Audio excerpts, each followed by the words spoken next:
In this video, we're going to take a look at the import, export, copy function, which is what you will use to copy your courses from one semester to the next. To access this functionality, I need to go into the course that I want to copy my material into. So I'm going to go to my fall course here.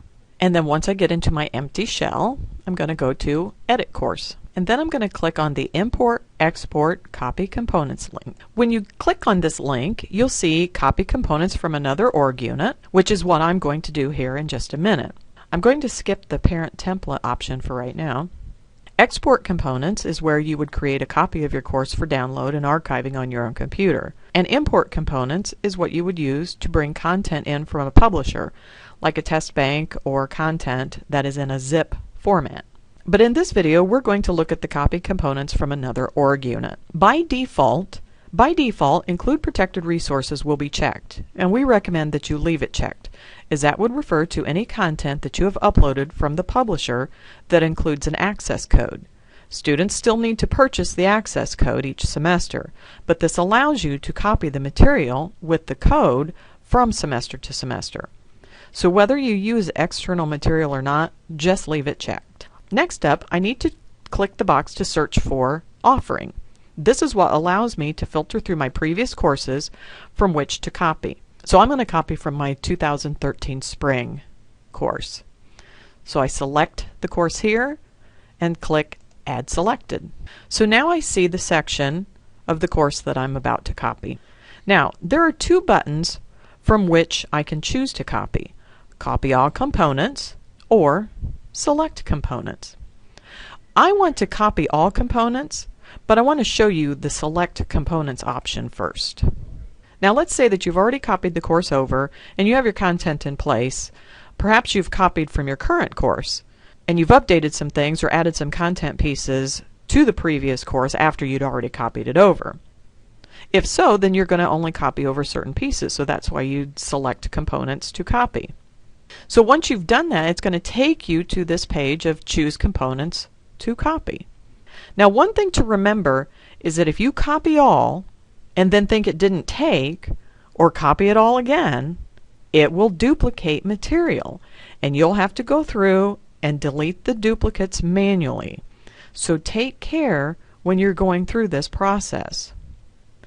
But let's say that I only need to copy my content. And so I go down and I see that I have 169 items. If I select this box, it will copy all 169 items. Or I can say select individual items to copy. And then these individual items will come up in the next window. One thing to note here is that content is basically a page of links to other things in the course. If you create a page or a file in Cobra, it's not on content. It's in the course files, and you'll need to copy over the course files as well in order to get that file over. Likewise, with links to quizzes, Dropboxes, and discussions, you are not bringing those pieces over simply by selecting content, just the quick links to them. So if you neglect to bring the items over, your students will get an error message saying that the resource is not found. If you see that error message, that means the course files related to the link did not copy over. This is why it's important in general to just copy all components, because it's easier to delete the stuff you don't need than to go through this copy process over and over to bring individual items that are connected.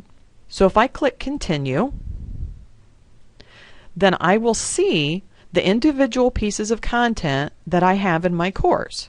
This is all of the content modules and the different topics underneath of them.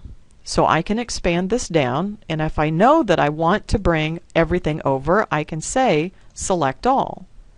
But if I know that I only need to bring over, say, Week 10 content, then I can select this.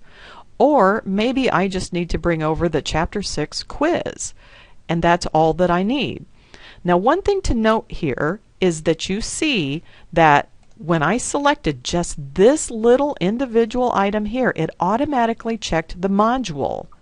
It's going to bring the module and this piece. This is a quick link to the quiz. I'm not bringing the quiz, I'm bringing the quick link to the quiz.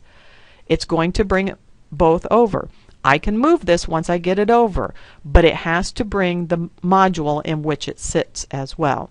And then I click continue, and it will continue with the copy process and bring those pieces over. But because I want to do a full copy course, I'm going to click cancel right now, and it brings me back to the import export copy components page. So I'm going to search the offering for my spring course again, add selected. So this is what will happen in a true copy situation. Copy all components. And as you can see, my copy's queued, and I'm waiting for the processing. And this may take a few minutes, so you might have to be patient.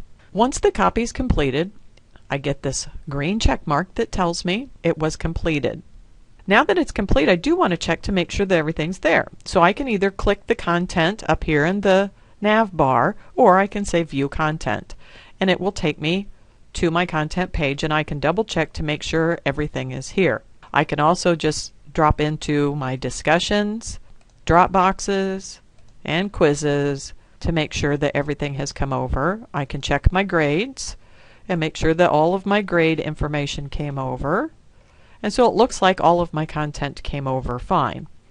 There are some cases where when you do this import export copy, you might, instead of the green check mark, you might get a warning, a little yellow warning signal that says that it copied but with errors. And you can drill down into that to find out what those errors are. If you ever run into that, then definitely contact DVL and we can assist you with tracking that down. But as you can see, when I come back to import export copy, I now have this view history. And this can tell me again when my information was copied over.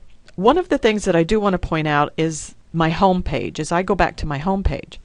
And I have a custom home page for this course.